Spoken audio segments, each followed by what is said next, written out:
সরকারের এখনো 1 মাস হয়নি, তারা 1টা মাস পার করুক, আমরা একটু দেখি তারা কি করেন।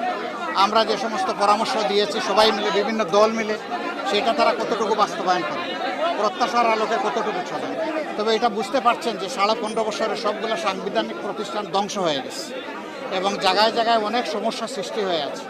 এর সংস্কার লাগবেই। এই সংস্কার না করে যদি একটা ইলেকশন দেওয়া হয়, এটা অর্থবহ ইলেকশন হবে না। এই জন্য তাদেরকে যৌক্তিক সময়টা আমরা দিতে চাই, কিন্তু এটা আবার দীর্ঘ হোক সেটাও আমরা চাই না। এই জন্য আমরা শব্দটা ব্যবহার করছি যৌক্তিক। সেই সময়টা কত হতে পারে এটা ইনশাল্লাহ আমরা সামনে বলবো, আমরা সব দিক দেখেই এই কথাটা বলবো।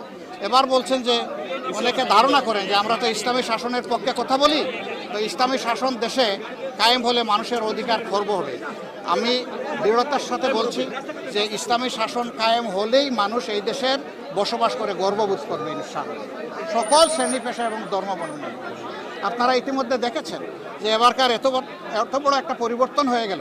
এরকম পরিবর্তন যে সমস্ত জায়গায় হয়েছে, হাজার হাজার কোটি টাকার সম্পদ বিনষ্ট হয়ে গেছে, কিন্তু সেই তুলনায় যা হয়েছে এটার জন্য আমরা মনে করি যে এটা হওয়া উচিত হয়নি।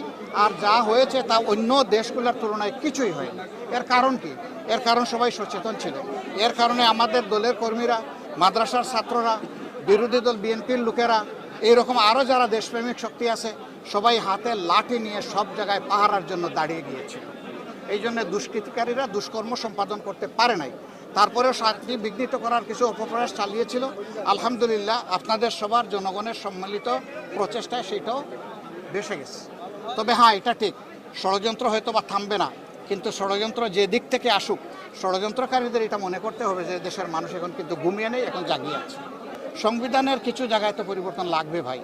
আমরা যারা এখন বিরোধী দলে আছি, আমরা 15.5 বছর ধরে বলতে আসছি এই আইন ব্ল্যাক, এই কালো আইন, কালো কানুন, এটা বদলাতে হবে। এখন দেখা যাবে অতীতের অভিজ্ঞতা বলছে যে দলীয় সরকার যখন ক্ষমতায় যায় তখন গড়িমসি করে, এগুলো বদলাতে চায় না। আমরা চাই যে এই সরকারের হাতেই সব জঞ্জাল পরিষ্কার হয়ে যায়।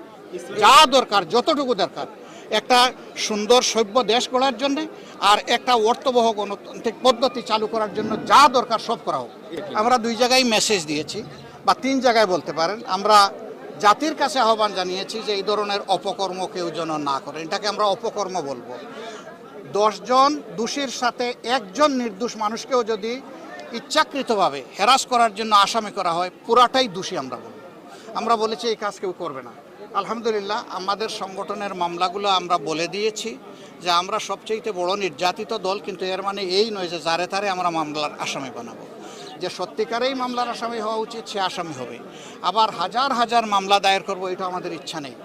আমাদের ইচ্ছা হচ্ছে একটা মামলাই একজন অপরাধীর শাস্তির জন্য আমরা যথেষ্ট মনে করি, শিক্ষার জন্য যথেষ্ট মনে করি। এই জন্য আমরা ওই রকম ঢালাও মামলাও করব না, আর ঢালাও আসামিও বানাবো না। অন্যান্য দলের যারা করছেন তাদের নেতারা এটা উদ্বেগ প্রকাশ করেছেন এবং বলেছেন যে থানা অথরিটি যেন এগুলা চেক করে মামলাগুলা নেয়। আমরা বলবো না, আপনারাই চেক করে মামলাগুলা দেন। থানা কেন চেক করবে? আপনি আপনার বিবেকের ফিল্টারে ওইটাকে চেক করে আউট করে দেন, যেটা সঠিক নয়। যেটা সঠিক সেটাকে রাখেন, তাইলে ন্যায় বিচার পাওয়াটা আমরা আশা করতে পারি। আর যদি অপরাধী লোকের সাথে নিরপরাধ লোককেও আমরা জুড়ে দেই, তাহলে ন্যায় বিচারই তো বেঁচতে যাবে। ওই নিরপরাধ লোকটাই যখন বলবে যে আমি সৌদি আরবে ছিলাম, অথবা আমার বাবা কবরে আছে, তাকেও আসামি বানানো হয়েছে, এরকম যখন ধরা পড়বে, গোটা মামলাই কিন্তু ফার্সিক্যাল মামলা হয়ে যাবে। আমরা ওইটা চাই না। তাদের নেতৃত্ব পরিবর্তন করলে শুধু হবে না, তাদের চিন্তাধারার পরিবর্তন আসতে হবে, তাদের আচরণের পরিবর্তন আসতে হবে। তারা এদেশের মানুষ, রাজনীতি করার অধিকার সকলের আছে। আমাদের কেড়ে নেওয়া যেমন অন্যায় ছিল, আমরাও আরেকজনের কেড়ে নেওয়ার অধিকার, এটা আমরা এভাবে বলি না। তবে হ্যাঁ, বহু দেশে আছে গণহত্যা যারা সংগঠন করে এবং প্রমাণিত সত্য, চোখের সামনে চাক্ষুষ সত্য, তাদের বহু দলকে বহু দেশে একদম নিষিদ্ধ করে দেওয়া হয়েছে। সেটা সময়ের পরিক্রমায় দেখা যাবে, এটা আজকেই বললে হবে না। আর আমাদেরকে যেটা করা হয়েছিল সেটা স্রেফ গ্রাজমূলক ছিল, এটা সবাই বুঝেছেন, আপনারাও বুঝেছেন, কেউ বুঝে নাই এমন নাই, যারা করেছেন তারাও বুঝেছেন। 14 দল বসে আমাদেরকে নিষিদ্ধ করবে, আপনি বলেন এটা কোথাও আছে আইনে? এই এখতিয়ার কেউ দিয়েছে তাদেরকে? আমি বলতে পারবো যে আজকে জাসদ নিষিদ্ধ, এই বলার অধিকার আমার আছে? এটা একটা রাষ্ট্রীয় ব্যবস্থাপনার ভিতর দিয়ে যায়, অথবা আইনি কাঠামোর ভিতর দিয়ে যায়। তারা কোনো কিছুরই পরোয়া করেন নাই। আসলে ওই সময় দরকার ছিল ছাত্রদের গণ আন্দোলনকে দমন করার জন্য, অথবা অন্যদিকে এটার মোড় ঘুরিয়ে দেওয়ার জন্য। জামাতের ইসলামের উপর সর্বশেষ জুলুম করে যদি আমরা পার পেয়ে যাই।